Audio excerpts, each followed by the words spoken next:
सामाजिक अध्ययन के नवीनतम पाठ्यक्रम के अनुसार विश्व का भूगोल के जो जो टॉपिक सिलेबस में दे रखे हैं उन सभी टॉपिकों के अपन क्रम वाइज अति महत्वपूर्ण प्रश्न है वो पढ़ते हुए चल रहे हैं। आज अपनी दूसरे नंबर की क्लास है और दोस्तों टॉपिक का नाम है पृथ्वी की गतियां। पृथ्वी की गतियों से संबंधित आज मैं आपको टॉप 80 प्रश्न है वो बताने वाला हूं और इससे आपका पूरा का पूरा टॉपिक है वो भी क्लियर हो जाएगा। 2024 के नवीनतम पाठ्यक्रम पर यह आधारित है और के यूट्यूब चैनल को अगर आपने अभी तक सब्सक्राइब नहीं किया तो सब्सक्राइब जरूर करें, बेल आइकन को दबाएं, वीडियो को लाइक और अपने दोस्तों के पास में शेयर जरूर करें और अगर आपने पिछली क्लास नहीं देखी है तो वो जरूर देखें।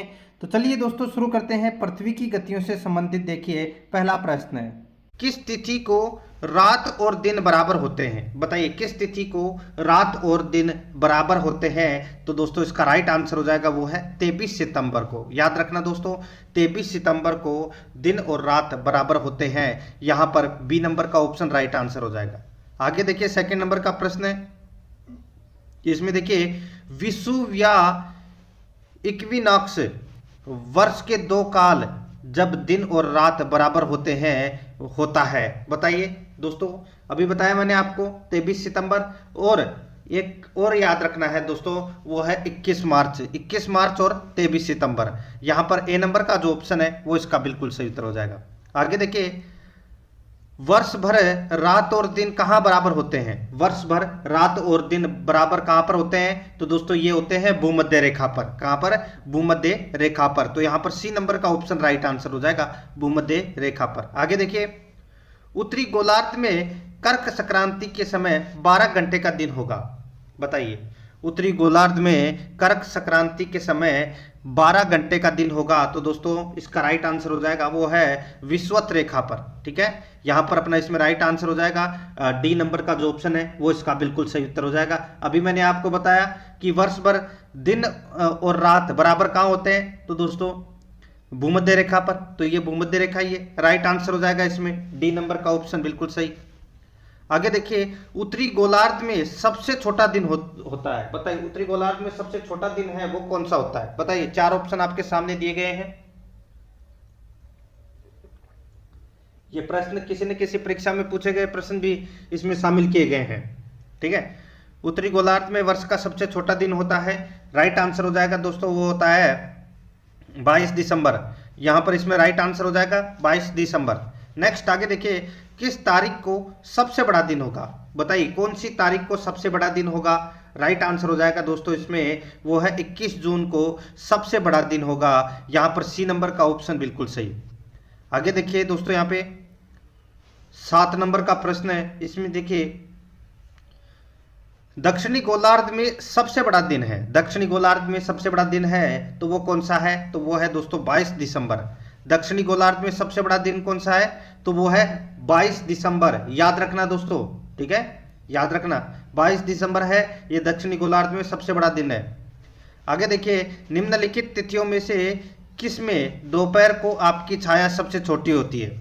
यानी कि सूर्य है वो लंबवत चमकता है। तो दोस्तों बताइए किस तारीख को दोपहर को आपकी छाया सबसे छोटी होती है? तो दोस्तों छोटी मतलब शून्य हो जाती है। ठीक है, राइट आंसर हो जाएगा इसमें 21 जून को। राइट आंसर हो यहाँ पर सी नंबर का ऑप्शन बिल्कुल सही उत्तर हो जाएगा 21 जून को।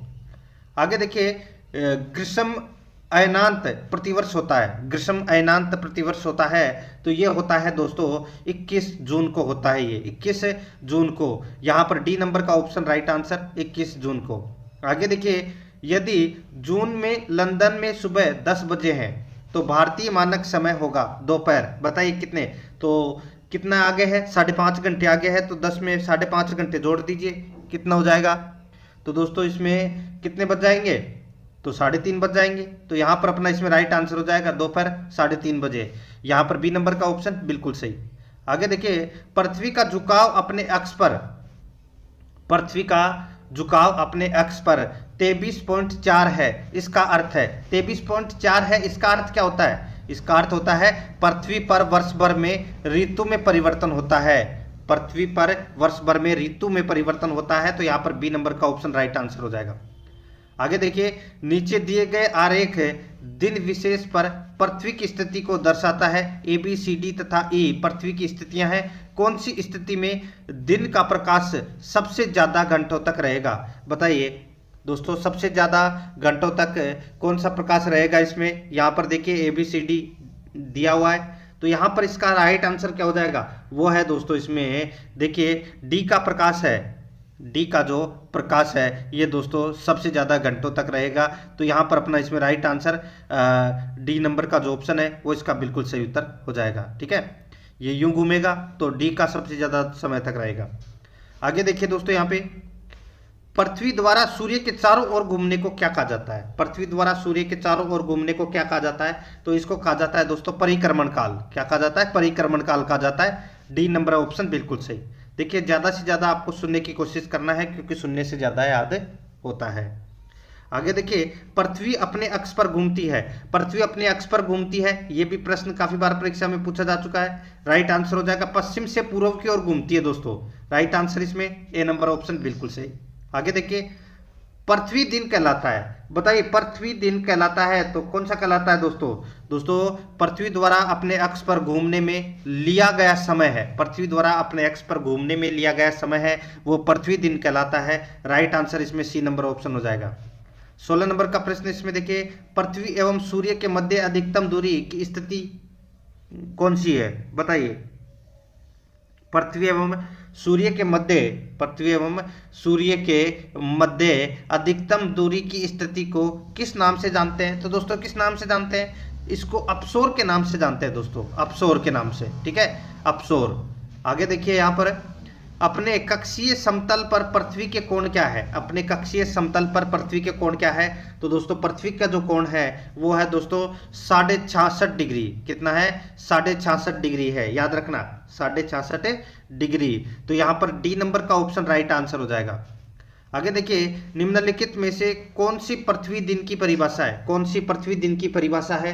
तो आप यहाँ पर देख सकते हैं दोस्तों, देखिए पृथ्वी का अपने अक्ष पर एक चक्कर लगाने में जो लगा समय है वो पृथ्वी दिन है की परिभाषा है। मैंने आपको थोड़ी देर पहले बताया था। राइट आंसर इसमें डी नंबर का ऑप्शन बिल्कुल सही। आगे देखिए, जब दिन और रात की अवधि बराबर होती है तो सूर्य की किरणें सीधी पड़ती है। कहां पर? अभी बताया था मैंने आपको दोस्तों, इसका राइट आंसर हो जाएगा भूमध्य रेखा पर। यहां पर इसमें बी नंबर का ऑप्शन राइट आंसर हो जाएगा। ठीक है, आगे देखिए, निम्नलिखित तिथियों में से किस पर ग्रीष्म अयनांत होता है? तो बताइए, ग्रीष्म अयनांत कौन सी तिथि पर होता है? बताया था दोस्तों ये भी मैंने आपको 21 जून। तो यहाँ पर इसमें राइट आंसर हो जाएगा डी नंबर का ऑप्शन है वो इसका बिल्कुल सही उत्तर हो जाएगा 21 जून। ठीक है, अभी बताया था मैंने आपको कि दोस्तों ग्रीष्म अयनांत प्रतिवर्ष 21 जून को होता है। ठीक है, तो यहां पर इसमें राइट आंसर क्या हो जाएगा? वो है डी नंबर का जो ऑप्शन है वो इसका बिल्कुल सही उत्तर हो जाएगा। आगे देखिए दोस्तों, यहाँ पे देखिए प्रदीप्ति वर्त है। बताइए प्रदीप्ति वर्त क्या है? ये तो सभी को पता होना चाहिए दोस्तों। प्रदीप्ति वर्त है ये क्या है? तो ये दोस्तों वर्त जो ग्लोब पर दिन को रात से विभाजित करता है, वर्त जो ग्लोब पर दिन को रात से विभाजित करता है वो कहलाता है प्रदीप्ति वर्त। तो यहाँ पर अपना इसमें बी नंबर का ऑप्शन राइट आंसर हो जाएगा।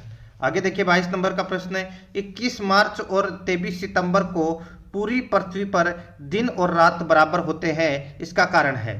21 मार्च और 23 सितंबर को पूरी पृथ्वी पर दिन और रात बराबर होते हैं, इसका कारण है। तो दोस्तों इसका कारण क्या है? इसका कारण है सूर्य की किरणें विषुवत वर्त पर सीधी पड़ती है और इस स्थिति में कोई ध्रुव सूर्य की ओर झुका नहीं होता है। ठीक है, तो यहां पर अपना इसमें right answer A number option हो जाएगा।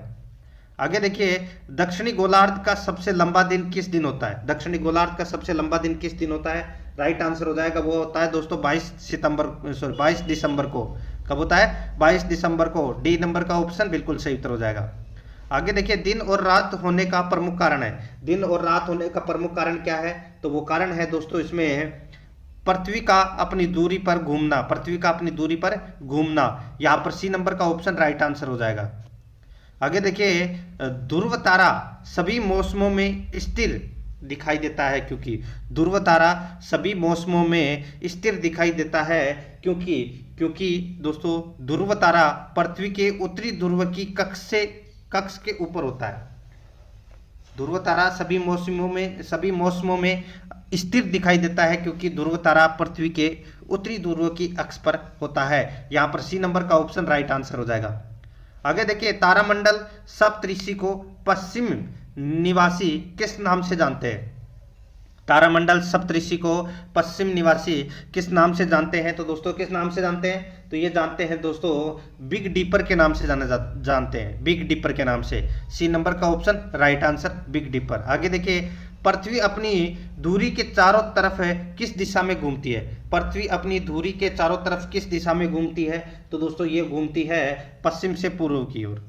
ठीक है, पश्चिम से पूर्व की ओर। अभी बताया था मैंने आपको, बी नंबर ऑप्शन बिल्कुल सही। आगे देखिए, उत्तरी गोलार्ध में सबसे छोटा दिन होता है। उत्तरी गोलार्ध में सबसे छोटा दिन होता है, तो ये होता है 22 दिसंबर को। ठीक है, 22 दिसंबर को। ठीक है, ए नंबर ऑप्शन बिल्कुल सही। आगे देखिए, भारत में सबसे छोटा दिन कब होता है? भारत में सबसे छोटा दिन कब होता है? तो दोस्तों भारत में सबसे छोटा दिन है, ये होता है भारत में सबसे छोटा दिन, ठीक है, तो ये होता है 22 दिसंबर को। ठीक है, 22 दिसंबर को सबसे छोटा दिन होता है। बी नंबर का ऑप्शन राइट आंसर। आगे देखिए, उत्तरी गोलार्ध में वर्ष का सबसे लंबा दिन है। उत्तरी गोलार्ध में वर्ष का सबसे लंबा दिन है, तो वो कौन सा है? तो दोस्तों सबसे लंबा दिन है वो है 21 जून। ठीक है, 21 जून राइट आंसर हो जाएगा यहाँ पर। बी नंबर का ऑप्शन बिल्कुल सही। आगे देखिए, उत्तरी गोलार्ध का सबसे लंबा दिन कौन सा है? उत्तरी गोलार्ध का सबसे लंबा दिन है वो हो जाएगा दोस्तों 21 जून, बताया मैंने अभी आपको। सी नंबर ऑप्शन बिल्कुल सही। आगे देखिए, अलग अलग ऋतुओं में दिन समय और रात्रि समय के विस्तार में विभिन्नता किस कारण से होती है? अलग अलग ऋतुओं में दिन समय और रात्रि समय के विस्तार में विभिन्नता किस कारण होती है? तो दोस्तों ये होती है किस कारण? देखिए, अपने को कूट भाषा में उत्तर देना है। उपयुक्त कथनों में से कौन सा इसमें सही है वो बताना है। तो दोस्तों यहाँ पर देखिए, पृथ्वी का सूर्य के चारों ओर दीर्घवृत्तीय रीति से परिक्रमण, पृथ्वी का नत अक्ष पर परिक्रमण। ठीक है, तो ये दोनों कारण है दोस्तों। तो यहाँ पर 2 और 4 है वो इसमें सही है, बाकी पहला और तीसरा है वो इसमें क्या है, गलत दे रखे हैं। तो यहाँ पर अपना इसमें बी नंबर का ऑप्शन बिल्कुल सही उत्तर हो जाएगा। आगे देखिए, दिन रात जिस कारण होते हैं वह है। दिन रात जिस कारण होते हैं वह है, तो दोस्तों इसका राइट आंसर हो जाएगा वो किस कारण होते हैं दिन रात? तो दोस्तों भू परिक्रमण के कारण। ठीक है, भू परिभ्रमण के कारण। तो यहाँ पर अपना इसमें right answer B number option हो जाएगा। आगे देखिए, जब दिन और रात की अवधि बराबर होती है तो सूर्य की किरणें सीधी पड़ती है, कहाँ पर? बताया था मैंने अभी आपको, भूमध्य रेखा पर। बी नंबर ऑप्शन बिल्कुल सही। आगे देखिए, मौसम परिवर्तन पृथ्वी की गति की किस विशिष्टता से होता है? बताइए, मौसम परिवर्तन पृथ्वी की गति की किस विशिष्टता से होता है? राइट आंसर हो जाएगा दोस्तों, ये होता है, देखिए, सूर्य के चारों ओर परिक्रमा से दूरी पर 23.5 डिग्री अंश का झुकाव होने के कारण। तो दोस्तों इसमें दोनों ही कथन है वो क्या है, सत्य है। तो यहाँ पर सी नंबर का ऑप्शन राइट आंसर हो जाएगा दोस्तों, C number option right answer. आगे देखिए, मौसम बदलने का क्या कारण है? मौसम बदलने का क्या कारण है? तो दोस्तों मौसम बदलने का कारण है पृथ्वी का सूर्य के चारों ओर चक्कर लगाना, वह अपने अक्ष पर झुका होना। यहाँ पर सी नंबर का ऑप्शन राइट आंसर हो जाएगा। ठीक है, ये प्रश्न दोस्तों काफी बार परीक्षा में पूछा जा चुका है। ठीक है, आगे देखिए, यहाँ पर अगर सूर्य और पृथ्वी के बीच की दूरी 1/4 कम हो जाए तो सबसे अधिक संभावना किस बात की होगी? अगर सूर्य और पृथ्वी के बीच की दूरी 1/4 कम हो जाए तो सबसे अधिक संभावना किस बात की होगी? राइट आंसर हो जाएगा वो है दोस्तों, हमारे वर्ष की अवधि कम हो जाएगी। हमारे वर्ष की अवधि क्या हो जाएगी? कम हो जाएगी। सी नंबर ऑप्शन बिल्कुल सही। देखिए, कथन ए और कारण आर दिया गया है, बताना है कि कौन सा सही है। ठीक है, देखिए यहां पर कृत्रिम उपग्रह हमेशा पृथ्वी से पूर्वी दिशा में छोड़े जाते हैं, गलत हो जाएगा दोस्तों, हमेशा पूर्वी दिशा में नहीं छोड़े जाते। ठीक है, तो और देखिए, पृथ्वी पश्चिम से पूर्व की ओर चक्कर लगाती है, इसलिए उपग्रह को निकास वेग मिल जाता है, बिल्कुल सही है। तो यहाँ पे पश्चिम दिशा में छोड़े जाते हैं, तो यहाँ पर पहला नंबर का है वो कथन इसमें गलत हो जाएगा, और कारण है वो क्या है, इसमें सही है। तो यानी कि ए गलत और आर सही है। तो यहाँ पर अपना इसमें राइट आंसर डी नंबर का ऑप्शन बिल्कुल सही उत्तर हो जाएगा। आगे देखिए, पृथ्वी के परितः घूमने वाले उपग्रह से बाहर गिराई गई गेंद, पृथ्वी के परितः घूमने वाले कृत्रिम उपग्रह से बाहर गिराई गई गेंद, बाहर गिराई गई गेंद दोस्तों पृथ्वी के परितः उपग्रह के समान आवर्तकाल के साथ उसी की कक्षा में घूमती रहेगी। यहां पर डी नंबर का ऑप्शन बिल्कुल सही उत्तर हो जाएगा। आगे देखिए, पृथ्वी पश्चिम से पूर्व की ओर कितने समय में अपना परिभ्रमण पूरा करती है? पृथ्वी पश्चिम से पूर्व की ओर कितने समय में अपना परिभ्रमण पूरा करती है? इसका राइट आंसर हो जाएगा वो है दोस्तों, इसमें बताइए कौन सा, तो वो है 23 घंटे 56 मिनट 4 सेकंड में। यहाँ पर सी नंबर का ऑप्शन बिल्कुल सही उत्तर हो जाएगा। आगे देखिए, एक सौर दिवस की अवधि कितनी होती है? एक सौर दिवस की अवधि कितनी होती है? तो ये होती है दोस्तों 24 घंटे। ठीक है, एक सौर दिवस की अवधि कितनी होती है? 24 घंटे। यहाँ पर ए नंबर ऑप्शन बिल्कुल सही। आगे देखिए, पृथ्वी 1 घंटे में कितने किलोमीटर की परिभ्रमण दूरी तय करती है? पृथ्वी 1 घंटे में कितने किलोमीटर की परिभ्रमण दूरी तय करती है? इसका राइट आंसर हो जाएगा वो है दोस्तों 1610 किलोमीटर। यहाँ पर डी नंबर का ऑप्शन राइट आंसर हो जाएगा 1610 किलोमीटर। आगे देखिए दोस्तों, यहाँ पे पृथ्वी की परिभ्रमण गति के कारण परिवर्तन होता है। पृथ्वी की परिभ्रमण गति के कारण परिवर्तन होता है, बताइए कौन सा परिवर्तन होता है? राइट आंसर हो जाएगा इसमें वो है दिन और रात बनना, यानी कि दिन व रात बनना। तो यहाँ पर सी नंबर ऑप्शन बिल्कुल सही। आगे देखिए, पृथ्वी का परिक्रमण मार्ग है, पृथ्वी का परिक्रमण मार्ग कितना है? तो ये है दोस्तों 96 crore kilometre. C number option बिल्कुल सही, 96 करोड़ किलोमीटर। आगे देखिए, पृथ्वी सूर्य की एक परिक्रमा पूरी करती है। पृथ्वी सूर्य की एक परिक्रमा पूरी करती है, तो ये पूरी करती है दोस्तों 365 दिन 5 घंटे 48 सेकंड में। यहाँ पर डी नंबर का बी नंबर का ऑप्शन बिल्कुल सही उत्तर हो जाएगा। एक परिक्रमा पूरी करती है 365 दिन 5 घंटे और 48 सेकंड में। बी नंबर ऑप्शन बिल्कुल सही।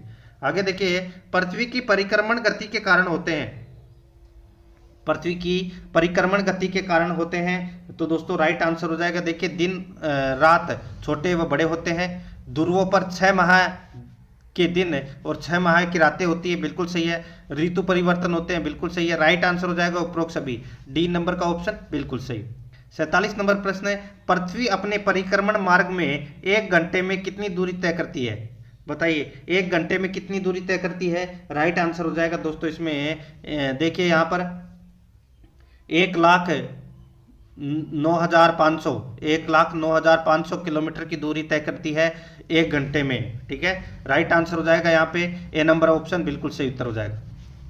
आगे देखिए, किस तिथि को पृथ्वी सूर्य से सर्वाधिक दूर होती है? किस तिथि को पृथ्वी सूर्य से सर्वाधिक दूर होती है? इसका राइट आंसर हो जाएगा वो है इसमें 4 जुलाई को। सी नंबर का ऑप्शन बिल्कुल सही, 4 जुलाई को। आगे देखिए, अपसौर सर्वाधिक दूर की स्थिति में पृथ्वी सूर्य से कितनी दूर होती है? अपसौर सर्वाधिक दूर की स्थिति में पृथ्वी सूर्य से कितनी दूर होती है? इसका राइट आंसर हो जाएगा वो है दोस्तों 15.2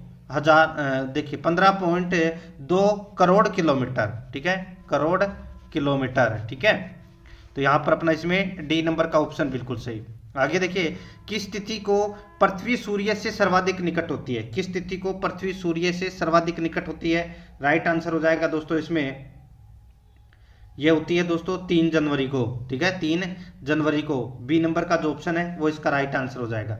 आगे देखिए, उपसौर की स्थिति में पृथ्वी सूर्य के कितने निकट होती है? बताइए, पृथ्वी सूर्य के कितने निकट होती है उपसौर की स्थिति में? तो दोस्तों राइट आंसर हो जाएगा वो है 14.7 करोड़ किलोमीटर। 14.7 करोड़ किलोमीटर। याद रखना, यहाँ पर सी नंबर का ऑप्शन यहाँ पर डी नंबर का ऑप्शन बिल्कुल सही उत्तर हो जाएगा। ठीक है, 14.7 किलोमीटर। आगे देखिए, उत्तरी गोलार्ध का सबसे बड़ा दिन व दक्षिणी गोलार्ध का सबसे छोटा दिन होता है। उत्तरी गोलार्ध का सबसे बड़ा दिन और दक्षिणी गोलार्ध का सबसे छोटा दिन होता है कौन सी तारीख को? तो वो होता है दोस्तों 21 जून को। राइट आंसर हो जाएगा यहाँ पे ए नंबर ऑप्शन बिल्कुल सही। आगे देखिए, 21 जून को सूर्य की सीधी किरणें पड़ती है। 21 जून को सूर्य की सीधी किरणें पड़ती है, तो दोस्तों ये 23.5 डिग्री उत्तरी अक्षांश पर पड़ती है दोस्तों ये। ठीक है, राइट आंसर हो जाएगा यहाँ पे ए नंबर का ऑप्शन बिल्कुल सही उत्तर। आगे देखिए, उत्तरी गोलार्ध का सबसे छोटा दिन और दक्षिणी गोलार्ध का सबसे बड़ा दिन होता है।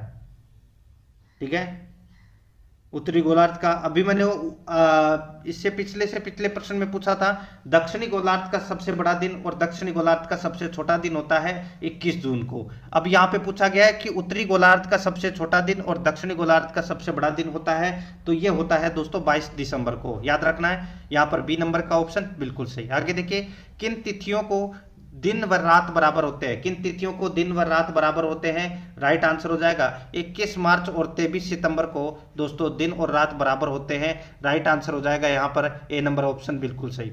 आगे देखिए, वसंत विषु किस तिथि को होता है, बताइए। वसंत विषु किस तिथि को होता है? ये होता है दोस्तों 21 मार्च को। राइट आंसर इसमें ए नंबर ऑप्शन हो जाएगा 21 मार्च को। आगे देखिए, पृथ्वी की उत्पत्ति के संबंध में गैस राशि परिकल्पना का प्रतिपादन किस वैज्ञानिक द्वारा किया गया? पृथ्वी की उत्पत्ति के संबंध में गैस राशि परिकल्पना का प्रतिपादन किस वैज्ञानिक द्वारा किया गया? इसका राइट आंसर हो जाएगा वो है इमैनुअल कांट। इमैनुअल कांट, यहाँ पर ए नंबर का ऑप्शन बिल्कुल सही। आगे देखिए, कास्ते द बफन सर्वप्रथम पृथ्वी की उत्पत्ति की तर्कपूर्ण वैज्ञानिक संकल्पना का प्रतिपादन कब किया गया? कास्ते द बफन सर्वप्रथम पृथ्वी की उत्पत्ति की तर्कपूर्ण वैज्ञानिक संकल्पना का प्रतिपादन कब किया गया? इसका राइट आंसर हो जाएगा दोस्तों, ये किया गया 1745 में। ए नंबर का ऑप्शन बिल्कुल सही, 1745 में। आगे देखिए, कांट की वायव्य राशि परिकल्पना किस मूलाधार पर टिकी थी? कांट की वायव्य राशि परिकल्पना किस मूलाधार पर टिकी थी? इसका राइट आंसर हो जाएगा वो है दोस्तों, इसमें देखिए, कणों के आपसी टकराव के भ्रमण गति में वृद्धि होती है, निहारिका के आकार में वृद्धि के साथ गति भी होती है। राइट आंसर हो जाएगा इसमें उपरोक्त सभी। सी नंबर ऑप्शन बिल्कुल सही। आगे देखिए, लाप्लास ने निहारिका परिकल्पना कब दी? लाप्लास ने निहारिका परिकल्पना कब दी? दोस्तों यहाँ पर इसका राइट आंसर हो जाएगा, ये दी थी दोस्तों 1796 में दी थी। कब दी थी? 1796 में। ये ऑप्शन काट लेना यहाँ पे, ठीक है। सन पूछा है, 1796 आपको इसमें याद रखना है, ठीक है। आगे देखिए दोस्तों, यहाँ पे इसको छोड़ देना। आगे देखिए, चैम्बरलिन ने ग्राणु परिकल्पना का प्रतिपादन कब किया? चैम्बरलिन ने ग्राणु परिकल्पना का प्रतिपादन कब किया? तो ये किया था दोस्तों 1905 में। ए नंबर का ऑप्शन बिल्कुल सही, 1905 में। आगे देखिए, किस विद्वान ने सर्वप्रथम वायुमंडल का संगठन, उष्मा की प्राप्ति तथा महासागरों की उत्पत्ति संबंधी सिद्धांत दिए? किस विद्वान ने सर्वप्रथम वायुमंडल का संगठन, उष्मा की प्राप्ति तथा महासागरों की उत्पत्ति संबंधी सिद्धांत दिए? इसका राइट आंसर हो जाएगा वो है चैम्बरलिन ने। यहाँ पर ए नंबर का ऑप्शन बिल्कुल सही, चैम्बरलिन। आगे देखिए, पृथ्वी की उत्पत्ति के संबंध में जर्मन दार्शनिक कांट ने वायव्य राशि परिकल्पना को किस सन में प्रतिपादित किया? पृथ्वी की उत्पत्ति के संबंध में जर्मन दार्शनिक कांट ने वायव्य राशि परिकल्पना को किस सन में प्रतिपादित किया? इसका राइट आंसर हो जाएगा, ये किया दोस्तों 1755 में। ये नंबर ऑप्शन बिल्कुल सही, 1755 में। आगे देखिए, कौन सी परिकल्पना निहारिका परिकल्पना की आधारशिला बनी? कौन सी परिकल्पना निहारिका परिकल्पना की आधारशिला बनी? राइट आंसर हो जाएगा दोस्तों वो है वायव्य राशि परिकल्पना। बी नंबर ऑप्शन बिल्कुल सही। आगे देखिए, निहारिका परिकल्पना के विपरीत चैम्बरलिन ने 1905 में पृथ्वी की उत्पत्ति के संबंध में कौन सी परिकल्पना प्रस्तुत की? तो कौन सी परिकल्पना प्रस्तुत की? तो वो है ग्राणु परिकल्पना प्रस्तुत की। ए नंबर का ऑप्शन बिल्कुल सही। आगे देखिए, ज्वारीय परिकल्पना किसने प्रतिपादित की थी? ज्वारीय परिकल्पना किसने प्रतिपादित की थी? राइट आंसर हो जाएगा वो है दोस्तों जेम्स जीन्स ने। यहाँ पर सी नंबर का ऑप्शन बिल्कुल सही उत्तर हो जाएगा। आगे देखिए, जेम्स जीन्स की ज्वारीय परिकल्पना में किसने संशोधन किया? जेम्स जीन्स की ज्वारीय परिकल्पना में किसने संशोधन किया? राइट आंसर हो जाएगा, ये किया था दोस्तों जेफरीज ने। यहाँ पर बी नंबर का ऑप्शन राइट आंसर, जेफरीज ने। आगे देखिए, जेम्स जीन्स ने ज्वारीय परिकल्पना का प्रतिपादन किस सन में किया? जेम्स जीन्स ने ज्वारीय परिकल्पना का प्रतिपादन किस सन में किया? राइट आंसर हो जाएगा, वो किया था दोस्तों 1919 में। यहाँ पर सी नंबर ऑप्शन बिल्कुल सही। आगे देखिए, जेफरीज ने जेम्स जीन्स की ज्वारीय परिकल्पना में संशोधन प्रस्तुत किया, तो ये प्रस्तुत किया था दोस्तों कब किया था? ये किया था दोस्तों 1929 में, ठीक है, 1929 में। सी नंबर ऑप्शन बिल्कुल सही। आगे देखिए, ओटो की अंतर तारक धूल परिकल्पना किस सन में प्रतिपादित की गई? तो कौन सी सन में प्रतिपादित की गई? तो ये की गई 1943 में। यहां पर ए नंबर का ऑप्शन बिल्कुल सही। आगे देखिए, अद्वैतवादी संकल्पना का विचारक नहीं है, अद्वैतवादी संकल्पना का विचारक नहीं है, तो वो है दोस्तों चैम्बरलिन। यहां पर डी नंबर का ऑप्शन बिल्कुल सही उत्तर हो जाएगा, चैम्बरलिन। आगे देखिए द्वैतवादी संकल्पना का विचारक है, द्वैतवादी संकल्पना का विचारक है तो वो कौन है? तो वो है जेम्स जीन्स। ए नंबर ऑप्शन बिल्कुल सही। आगे देखिए, रदरफोर्ड ने रेडियो सक्रिय पदार्थों के आधार पर चट्टानों की आयु निर्धारण का प्रयोग किस सन में किया? तो कौन सी सन में किया? इन्होंने किया था 1904 में। यहां पर है बी नंबर ऑप्शन बिल्कुल सही। आगे देखिए, जोली के अनुसार अपने प्रयोग के आधार पर सागरों में लवणता की मात्रा ज्ञात की गई। सागरों में लवणता की मात्रा है ये दोस्तों 1.6 × 1032 ग्राम दर्ज की गई है, मात्रा ज्ञात की है। राइट आंसर हो जाएगा इसमें ए नंबर ऑप्शन बिल्कुल सही। आगे देखिए, जोली के अनुसार प्रतिवर्ष भूतल से कितने ग्राम लवण महासागरों में जमा किया जाता है? तो बताइए, इसका राइट आंसर हो जाएगा वो है 1.56 × 1014, ठीक है। राइट आंसर इसमें बी नंबर ऑप्शन हो जाएगा। आगे देखिए, तेजोदगार तत्वों के आधार पर पृथ्वी की प्राचीनतम चट्टानों की आयु, पृथ्वी की प्राचीनतम चट्टानों की आयु दोस्तों इसमें 3 अरब 70 करोड़ है, 3 अरब 70 करोड़। यहां पर ए नंबर का ऑप्शन बिल्कुल सही उत्तर हो जाएगा। आगे देखिए, भूवैज्ञानिक समय मापनी पर सबसे बड़ी इकाई है? तो दोस्तों सबसे बड़ी इकाई है तो इसका राइट आंसर हो जाएगा वो है दोस्तों इसमें कौन सा? तो वो है महाकल्प। यहाँ पर डी नंबर का ऑप्शन बिल्कुल सही, महाकल्प। आगे देखिए, मत्स्य युग किसे कहते हैं? मत्स्य युग किसे कहते हैं? तो ये कहते हैं दोस्तों डेवोनियन काल, मत्स्य युग को कहते हैं। ए नंबर ऑप्शन बिल्कुल सही। आगे देखिए, कोयला युग किसे कहते हैं? कोयला युग किसे कहते हैं? तो दोस्तों ये कहते हैं कार्बोनिफेरस युग को कोयला युग कहते हैं। बी नंबर ऑप्शन बिल्कुल सही है। आगे देखिए, खड़िया युग कहा जाता है, खड़िया युग किसे कहा जाता है? दोस्तों ये कहा जाता है किसे? तो ये क्रिटेशियस युग को कहा जाता है दोस्तों, खड़िया युग, ठीक है। तो यहां पर अपना इसमें राइट आंसर हो जाएगा सी नंबर का ऑप्शन बिल्कुल सही। तो दोस्तों इसी के साथ मैंने आपको ये पृथ्वी की गतियां से संबंधित ये प्रश्न कंप्लीट करवा दिए गए हैं। और अगर आपने पिछली क्लासें और नहीं देखी है तो दोस्तों वो ज़रूर देखें। प्लेलिस्ट में जाओगे तो वहाँ पे आपको अलग अलग फोल्डर मिल जाएंगे, ठीक है। यूट्यूब चैनल को अगर आपने अभी तक सब्सक्राइब नहीं किया तो सब्सक्राइब जरूर करें, बेल आइकन को दबाएं, वीडियो को लाइक और अपने दोस्तों के पास में शेयर जरूर करें। मिलते हैं दोस्तों नेक्स्ट वीडियो में। जय हिंद, जय भारत।